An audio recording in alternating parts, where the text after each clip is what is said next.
We've just seen what a blessing it is that we have been given both the King's retelling of the history of Israel and the Chronicles retelling of the history of Israel. Because, in the previous chapter, we were given a whole load of extra information in Chronicles that we didn't get in Kings. We were given that letter from Elijah confronting the wicked king of Judah and telling him of the vicious bowel disease that would come upon him because of his unrepentant sin. So, lots more information in Chronicles than we got in Kings. And when it comes to his successor, Ahaziah, Jehoram's youngest son, who now takes the throne in Judah, we're given very little information in Chronicles, but we were given much more information back in the book of 2 Kings. Do you remember the story of Jehu, who was a humble commander in the army of Israel, and yet he was anointed as the next king of Israel, and his first duty as the anointed king would be to wipe out the house of Ahab. And so, without delay, he hopped on a chariot to find that king. Do you remember the king's guard seeing a lone rider racing towards them? And he said, "The driving is like that of Jehu. He drives like a maniac."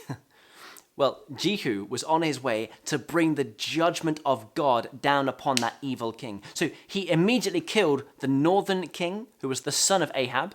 And it just so happened that the southern king, who we've just been introduced to, he was up north as well, meeting with the king. So it's a 2-for-1, it's buy one, get one free. Jehu can't believe his luck. He kills Ahaziah as well, because he likewise is an evil king deserving the judgment of God. And Jehu then went straight from that meeting to go and confront Jezebel. You remember what that scene looked like, don't you? Well, now in 2 Chronicles chapter 22, we are in that same part of the story, but now we're told about it all from the perspective of the southern king, from Ahaziah's perspective. But we're told a much condensed version. The blood and guts and gore is left out here, but the theological point still stands.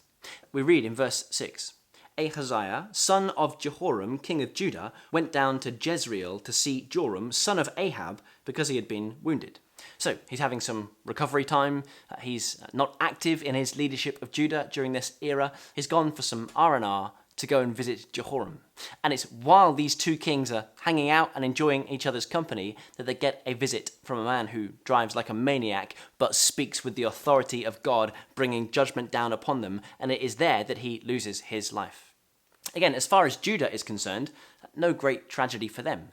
He followed the ways of the house of Ahab, for his mother encouraged him to act wickedly.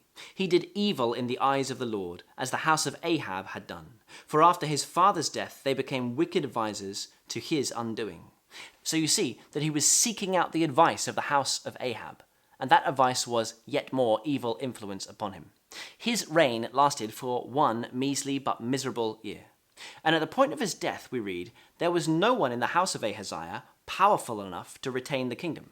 None of his sons were powerful enough to seize and retain the throne. Why? Because Athaliah, who has been like the puppet master now for a couple of generations, corrupting the kings of Judah, first Jehoram and then Ahaziah, her son, now this woman, Athaliah, she seizes the throne for herself. She proceeded to destroy the whole royal family. Some of these people would have been her own flesh and blood relatives, but she doesn't care. She orders their deaths without delay, but one son is stolen away secretly and hidden in safety so that Athaliah cannot snuff out his little life. Jehoshaphat took little baby Joash and hid him at the temple of the Lord for 6 years while Athaliah ruled the land. Remember that the temple was full of kind of side rooms and storehouses, and somewhere in that maze, a little baby spent the first 6 years of his life growing up. Now, what I've never really thought of before is, what would it have been like for him to grow up in the temple? Imagine him somewhere in the background, smelling the incense burning and knowing that the priests are praying for the people. Imagine him peeking out from a window in his vantage point and seeing people bringing their offerings. Certainly, he would have heard countless songs sung to the praise of God. What a blessing it would have been to grow up in the company of these priests who loved the Lord and to be taught the word of the Lord from an early age, to sing songs and to learn these lessons that he would never have learned if he had stayed in the house of this corrupt king. Joash is given an enormous blessing here. And while it is undeniable and obvious that Athaliah intended all this for evil, it is also true that God turned it around and used it for good. In the end, this little baby would be her downfall. In the end, this little baby would grow up to spend many years guiding Judah back towards godliness. That would not have happened if he had not spent the first 6 years of his life raised in the truth, hiding at the temple, and he would never have been in hiding if Athaliah had not seized the throne.